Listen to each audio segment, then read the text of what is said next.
നഗരത്തിന്റെ ഒരു ഭാഗത്തെ മാലിന്യങ്ങൾ മുഴുവൻ ഒഴുകിയെത്തുന്നതിനാൽ ദുരിതത്തിലായി കണ്ണൂർ തുളിച്ചേരി നിവാസികൾ. കോർപ്പറേഷൻ പരിധിയിൽപ്പെട്ട ഇവിടേക്കാണ് തെക്കി ബസാർ ഉൾപ്പെടെയുള്ള സ്ഥലങ്ങളിലെ മാലിന്യങ്ങൾ ഒഴുകിയെത്തുന്നത്. മലിനജലം മൂലമുള്ള ദുർഗന്ധവും ആരോഗ്യ പ്രശ്നങ്ങളും രൂക്ഷമായതോടെ ശക്തമായ പ്രതിഷേധത്തിനൊരുങ്ങുകയാണ് നാട്ടുകാർ.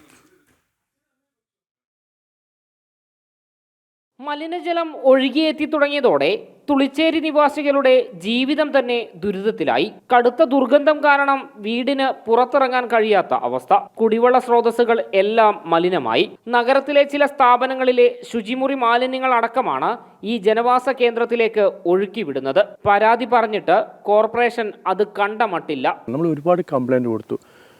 മേയർ, കളക്ടർ, DMO എന്ന് വെച്ചിട്ട് ഇങ്ങനെ എല്ലാ എവിടെയൊക്കെ കംപ്ലൈൻറ്റ് അവിടേക്ക് PCB എല്ലാവരും കംപ്ലൈൻറ്റ് കൊടുത്തു. ഇതിനെതിരായിട്ട് ശാസ്ത്രമായ ഒരു പരിഹാരം ഉണ്ടായിട്ടില്ല. ചില സമയങ്ങളിൽ ഹോസ്പിറ്റൽ മാലിന്യങ്ങൾ നേരിട്ടിട്ട് ഖരമാലിന്യങ്ങൾ ഒഴുകി വരുന്നൊരവസ്ഥ, സിറിഞ്ച്, അതുപോലെ തന്നെ കക്കൂസ് മാലിന്യങ്ങളെല്ലാം നമുക്ക് നേരിട്ട് കാണാം.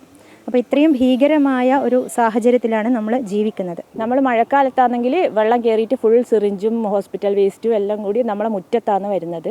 ഫുള്ള് കിണറിലെ വെള്ളം മോശമാവും. നമ്മളിവിടെ താമസിക്കാൻ പറ്റാത്ത അവസ്ഥ, അത്രയും ബുദ്ധിമുട്ടാണ്. കിണർ കുഴിച്ചിട്ട് 20 കൊല്ലമായി. 10 വർഷം ആ കിണറ്റിലെ വെള്ളം കുടിച്ചതാണ്. ഇപ്പോൾ ഈ വെള്ളം കയറിയത് കൊണ്ട് പശുക്കൾക്ക് വരെ കൊടുക്കാൻ പറ്റുന്നില്ല. നമ്മൾ ഭയങ്കര കഷ്ടത്തിലാണ്, വെള്ളത്തിന് ബുദ്ധിമുട്ട്.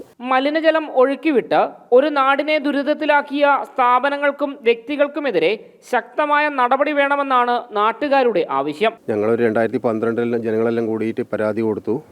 ഒന്നും നടന്നില്ല. അങ്ങനെ മനുഷ്യാവകാശ കമ്മീഷനോട് ഒരു പരാതി കൊടുത്തു. 2014 അതിൻ്റെ മേലൊരു കമ്മീഷനൊരു ഉത്തരവ് വന്നു. ഗംഗാരം വക്കീലായിരുന്നു കമ്മീഷൻ നേരിട്ട് വന്ന് ബോധ്യപ്പെട്ട് കണ്ടിട്ട് ഉത്തരവിട്ടതാണ്. ഇത് സസ്റ്റൈനബിൾ ആണ്, എന്തായാലും ഇത് നിർത്തിയേ പറ്റുള്ളൂ എന്ന് സെക്രട്ടറിക്കും കലക്ടറും കൊടുത്തു. ആ ഉത്തരവിൻ്റെ അടിസ്ഥാനത്തിൽ നമ്മൾ പല പ്രാവശ്യം എല്ലാ അധികാരികൾക്കും കത്ത് കൊടുക്കും. ഇവർ വന്ന് നോക്കും, റിപ്പോർട്ടാക്കും, ചെയ്യാന്ന് പറയും. ഒന്നും നടക്കില്ല. ഈ പരിസരവാസികളുടെ മൊത്തം കിണർ മലിനമാകുന്നു. അത് നമ്മളെന്തായാലും ഇത് നിർത്താൻ വേണ്ടിയിട്ട് ഏത് സമരം വരുവാണെങ്കിലും അതിൻ്റെ അങ്ങേയറ്റം വരെ പോകുന്നത് തന്നെയാണ്. പ്രശ്നം പരിഹരിച്ചില്ലെങ്കിൽ കടുത്ത പ്രതിഷേധം ആരംഭിക്കാനാണ് ഇവർ തീരുമാനിച്ചിരിക്കുന്നത്. ജനം, കണ്ണൂർ.